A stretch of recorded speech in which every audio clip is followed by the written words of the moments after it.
அஸ்ஸலாமு அலைக்கும்.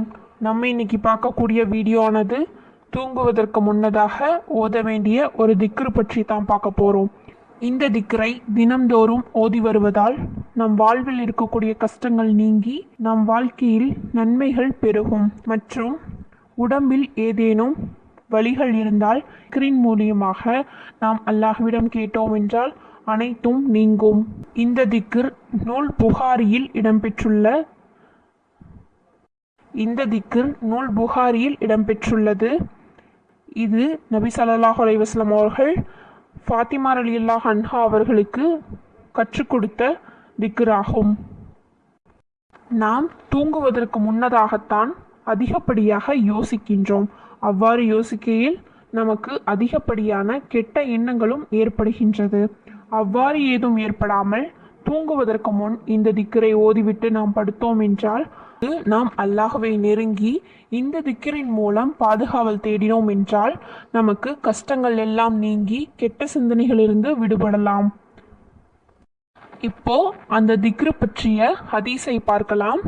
நூல் புகாரியில் இடம்பெற்றுள்ள ஹதீஸானது அலி ரலியல்லாஹு அன்ஹு அவர்கள் அறிவிக்கின்றார்கள், என் துணைவி ஃபாத்திமா ரலியல்லாஹு அன்ஹா திருக்கை சுற்றுவதால் தம் கையில் ஏற்பட்ட காயம் குறித்து தம் தந்தை நபி ஸல்லல்லாஹு அலைஹி வஸல்லம் அவர்களிடம் முறையிடுவதற்காக சென்றார்கள். ஏனெனில் போர்க்கைதிகளான அடிமைகள் சிலர் நபி ஸல்லல்லாஹு அலைஹி வஸல்லம் அவர்களிடம் வந்திருப்பதாக அவருக்கு செய்தி வந்திருந்தது. அப்போது அவர்கள் நபி ஸல்லல்லாஹு அலைஹி வஸல்லம் அவர்களை காணவில்லை. தாம் வந்த நோக்கத்தை ஆயிஷா ரலியல்லாஹு அன்ஹா அவர்களிடம் கூறினார்கள். நபி ஸல்லல்லாஹு அலைஹி வஸல்லம் அவர்கள் வீட்டிற்கு வந்தபோது ஆயிஷா ரலியல்லாஹு அன்ஹா அவர்கள் விவரத்தை தெரிவிக்க நபி ஸல்லல்லாஹு அலைஹி வஸல்லம் அவர்கள் எங்களிடம் வந்தார்கள். அப்போது நாங்கள் எங்கள் படுக்கைக்கு சென்று விட்டிருந்தோம். நபி அவர்களை பார்த்தவுடனே நாங்கள் எழுந்திருக்கு போனோம்.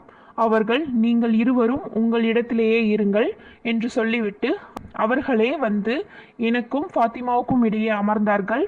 அவர்களின் பாதங்கள் என் வயிற்றில் பட்டு அதன் குளிர்ச்சியை நான் உணரும் அளவுக்கு நெருக்கமாக அமர்ந்தார்கள். அப்போது அவர்கள், நீங்கள் இருவரும் கேட்டதை விட சிறந்ததை நான் உங்களுக்கு அறிவிக்கட்டுமா என்று கூறினார்கள்.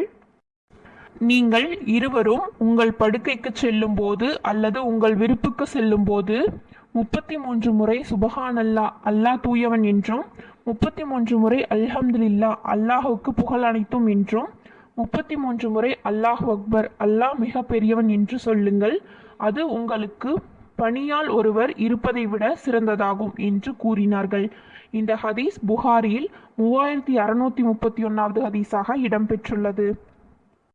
இவ்வாறு இந்த ஹதீஸில் இடம்பெற்றுள்ளது போல் நபி ஸல்லல்லாஹு அலைஹி வஸல்லம் அவர்கள் கற்றுக் கொடுத்த இந்த 3 திக்ரை தினம்தோறும் 33 தடவை ஓதி வந்தோம் என்றால் நம் வாழ்க்கையில் இருக்கக்கூடிய கஷ்டங்கள் நீங்கி நம் வாழ்க்கையில் பரக்கத் அதிகரிக்கும்.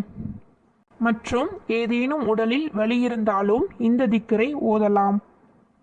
இந்த வீடியோ அனைவருக்கும் பயனுள்ளதாக அமையும் என்று நம்புகிறேன். இந்த வீடியோ பிடித்திருந்தால் லைக் செய்து நம்ம சேனலை சப்ஸ்கிரைப் பண்ணுங்க. அஸ்ஸலாமு அலைக்கும்.